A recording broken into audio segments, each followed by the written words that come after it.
Welcome to McPlum, simple solutions served daily.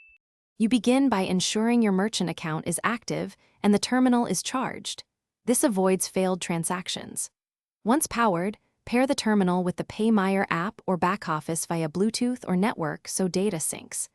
Make sure the SIM or Wi-Fi settings are entered correctly. A weak connection causes declines. If the device displays a network icon and battery above half, you're ready to create the first sale. Now proceed to enter merchant credentials and open the payment screen. You enter the transaction amount and verify tax or tip settings so totals match receipts. Next, select the payment method, chip for inserted cards, tap for contactless, or swipe if allowed, because each method triggers a different security flow.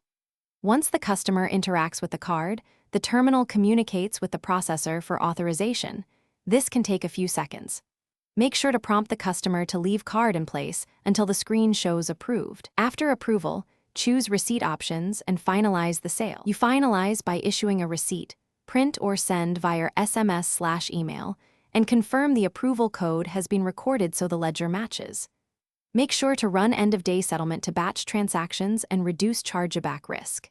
If a payment fails, first check network strength and battery, then ask the customer to reinsert or tap again, or try the magnetic stripe as a fallback.